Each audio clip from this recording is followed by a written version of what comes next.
प्रधान पति जो होता है वो दो मजदूरों को बुलाकर उनसे कहता है कि ये लो 70,000 तुम्हें एक काम करना है, सिर्फ 2 घंटे का समय लगेगा और तुम्हें ये मेरा काम करना है और तुम्हें मैं भरपूर शराब के पैसे भी दूंगा। यानी वो उन दोनों मजदूरों को शराब के पैसे देता है और 1,40,000 भी देता है और उनसे एक ऐसा काम करवाता है जिसके बाद ऐसा खतरनाक काम कर देते हैं जिसको सुनने के बाद आप भी दंग और हैरान हो जाओगे। जानते हैं। नमस्कार, आदाब, सत श्री अकाल। क्राइम स्टोरी में आपका स्वागत है। मैं अफसर सिद्दीकी। अगर आपने हमारे चैनल को सब्सक्राइब नहीं किया है तो सब्सक्राइब जरूर कर लें ताकि हमारा मोटिवेशन बना रहे। दोस्तों, ये सच्ची घटना हम आपको सुनाने जा रहे हैं। हाल ही में एक कांड हुआ है। दोस्तों, बदायूं के दातागंज के रहने वाली नूर हसन जो होते हैं अपनी भांजी की तलाश कर रहे होते हैं। काफी समय से उनकी भांजी का कोई पता नहीं चल पा रहा था। उनकी भांजी का नाम मुस्कान होता है। उसकी उम्र लगभग 28 साल होती है और वो दिखने बहारने में बेहद खूबसूरत थी।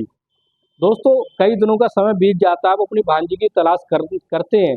जब करते करते थक जाते हैं तब जहां मुस्कान रहती थी वहीं पर थाने में जाकर उसकी रिपोर्ट को दर्ज कराते हैं और ये कहने लगते हैं कि मेरी भांजी जो मुस्कान है वो लगभग 1 महीने से लापता है और उसका कहीं पता नहीं चल पा रहा है। उसका एक बेटा भी है जो उसके बगैर बहुत ज़्यादा परेशान है। दोस्तों, पुलिस वाले जो होते हैं उसकी बात को अनसुना कर देते हैं। वो सोचने लगते हैं कि वो लड़की जो है देखने बारने में बेहद खूबसूरत थी। सोचने लगते हैं कि ये लड़की शायद हो सकता है किसी के साथ भाग गई होगी, इसलिए पुलिस वाले जो होते हैं वो उस बात को ध्यान नहीं देते हैं। दोस्तों, फिर धीरे धीरे जैसे समय बीतता जाता है नूर हसन जो होते हैं अपनी भांजी की पूरी तरीके से तलाश करने लगते हैं। उझानी का रहने वाला एक प्रधान पति का नाम रिजवान होता है। रिजवान जो होता है उसको थाने में लाया जाता है। दोस्तों, फिर क्या होता है, वो भी अपनी पत्नी की तलाश में जुट जाता है। यानी वो भी अपनी पत्नी की तलाश के लिए FIR दर्ज कराता है। उसकी 2 पत्नी होती हैं। एक पत्नी का नाम जैनब होता है जो कि उझानी की प्रधान होती है। 30 मार्च 2025 को एक गड्ढा खोदकर एक लाश को निकाला जाता है। फिर उसकी जो जांच की जाती है तो पता चलता है लाश है वो रिजवान की दूसरी पत्नी की है। यानी उसकी 2 बीवियां होती है।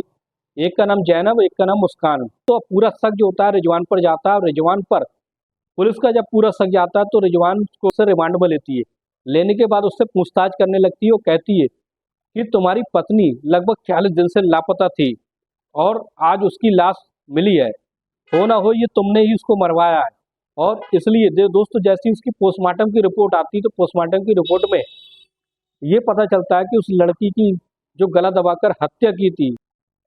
पुलिस जब रिजवान से पूछताछ करने लगती है, जब पुलिस सख्ती से आती है तो रिजवान जो होता है वो टूट जाता है। उझानी का रहने वाला रिजवान ऐसी सच को बताता है जिसको सुनने के बाद भी लोग हैरान और दंग रह जाते हैं कि आखिर एक प्रधान पति अपनी ही दूसरी पत्नी को आखिर कैसे मरवा सकता है। दोस्तों, ये बात है लगभग 2020 की, जब उसकी रिजवान की मुलाकात दोस्तों दातागंज के रहने वाली मुस्कान से होती है। मुस्कान जो होती है दिखने बारने में बेहद खूबसूरत थी और वो एक नाटक कंपनी में काम करती थी और बड़ी बड़ी डांस पार्टियों में जाती थी।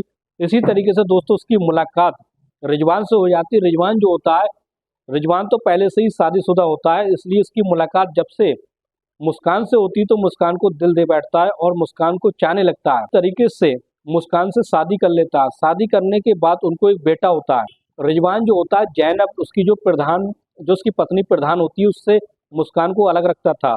और इस तरीके से दोस्तों दोनों में इतना ज़्यादा मतभेद था कि एक दूसरे के बगैर एक दूसरे को वो देखना भी पसंद नहीं करती थी। अब इसलिए दोस्तों क्या होता है, जब धीरे धीरे मामला विवाद बढ़ता जाता है, अब तो मुस्कान जो होती है रिजवान से कहने लगती है कि मुझे पहले तो वो 20,000 रुपये महीना मांगती थी, लेकिन धीरे धीरे वो अपनी डिमांड ज़्यादा करने लगती है। मुस्कान कहने लगती है कि मुझे अब खर्चा 40,000 रुपये महीना चाहिए। दोस्तों, वो धमकियां देने लगती है कि नहीं तो तुम्हारे साथ बहुत गलत हो सकता है। दोस्तों, फिर क्या होता है, रिजवान कहने लगता है कि मेरी इतनी बड़ी आमदनी नहीं है जो मैं तुम्हें इतना बड़ा खर्चा दे सकूँ। और इसी तरीके से वो 40,000 रुपये कुछ महीनों तक उसे खर्चा देता है। लेकिन जब उससे हार जाता है, हारने के बाद रिजवान जो होता है उसको रास्ते से हटाने का प्लान बना लेता है और ऐसा प्लान बनाता है जिसके बाद वो सोचता है कि किसी को खबर भी नहीं होगी और उसका रास्ते का कांटा साफ हो जाएगा। रिजवान जो होता है एक दिन उसी गांव के रहने वाले राम अवतार और राधे श्याम यानी 2 मजदूरों को बुलाता है। बुलाने के बाद उनसे कहता है कि मैं तुम्हें एक ऐसा काम करना है, तुम्हें मैं 1,40,000 दूंगा, यानी 70,000 दोनों को दूंगा और तुम्हें भरपूर शराब पीने के लिए भी पैसे दूंगा। तो वो दोनों बहुत खुश हो जाते हैं, सोचने लगते हैं कि ऐसा कौन सा काम है जो हमें 2-3 घंटे में 1,40,000 मिल जाएंगे और हमें भरपूर शराब भी मिलेगी। दोस्तों वो मामले को समझा देता है और कहता है कि मैं एक लड़की को लेकर आऊंगा, उसके तुम्हें मारकर उस गड्ढे में दफनाना है। दोस्तों वो एक ऐसा खेत होता है जहाँ पर बरियाना होता था, एक ऐसा बढ़िया होता है। दोस्तों दोस्तों राम अवतार और राधे श्याम पहले से ही उस खेत पे मौजूद होते हैं और उनको भरपूर शराब पिलाता है। फिर क्या होता है दोस्तों, वो उसके पीछे मुस्कान को लेकर जाता है। फिर मुस्कान उससे पूछने लगती कि हम मुझे यहाँ खेत पर क्यों लेकर आए हो। कहने लगता है कोई बात नहीं, मैं तुम्हें यहाँ टहलाने के लिए लाया हूँ। दोस्तों फिर क्या होता है, मुस्कान जो होती है उनकी बातों को सुन लेती है, सुनने के बाद वहां से भागने की कोशिश करती है। अब तीनों मुस्कान को दबोच लेते हैं और फिर तीनों ही उसका गला दबाकर उसकी हत्या करते हैं। हत्या करने के बाद उस गड्ढे में, उसी बरिये में उसको दफना देते हैं। लगभग 30 मार्च 2025 को निकाला जाता है तो उसकी डीएनए सैंपल की जांच की जाती है। उसके बेटे से मिलान की जाती है तो पता चलता है कि ये मुस्कान का ही शव है, यानी मुस्कान की ही लाश है। अब सारा कबूलनामा हो जाता होने के बाद रिजवान पर अब मुकदमा दायर हो जाता है। दोस्तों रिजवान जैसे ही जेल से बाहर आया था उसी तरीके से जेल के अंदर पहुंच जाता है।